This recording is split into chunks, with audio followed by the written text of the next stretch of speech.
malaikat Israel pun turun ke bumi dalam wujud manusia untuk menemui Nabi Idris atas izin Allah.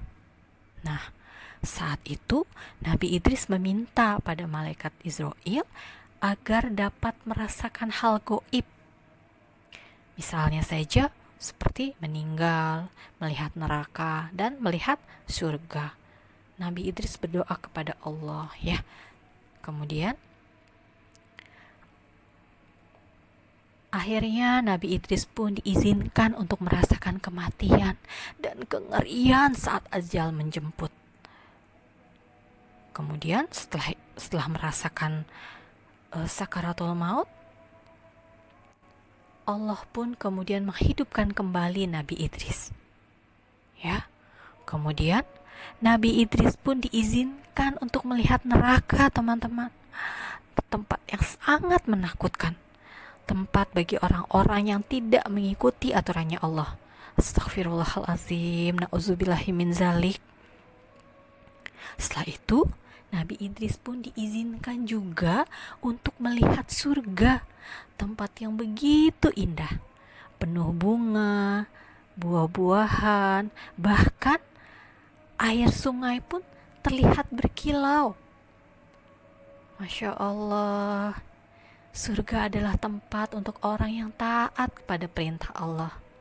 Semoga kita semua dikumpulkan kembali bersama-sama di surganya Allah ya teman-teman. Amin ya rabbal alamin. Nah, ketika tiba waktunya untuk pulang ke bumi, Nabi Idris berdoa kepada Allah agar diizinkan untuk tinggal di surga. Masya Allah, Allah memang maha pengasih dan maha penyayang.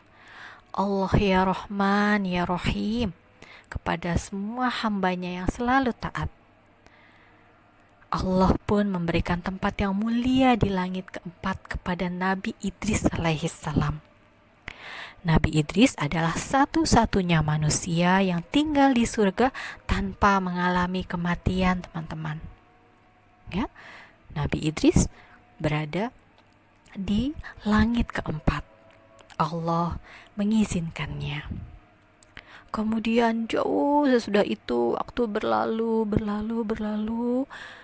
Saat Nabi Muhammad SAW mengunjungi surga dalam peristiwa Isra Mi'raj, Nabi Muhammad bertemu dengan Nabi Idris.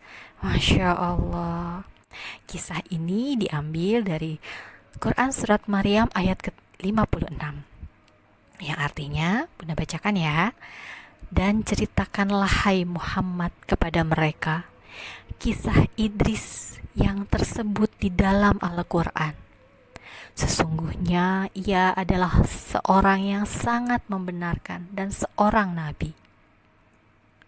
Berikutnya di Quran Surat Maryam ayat ke-57.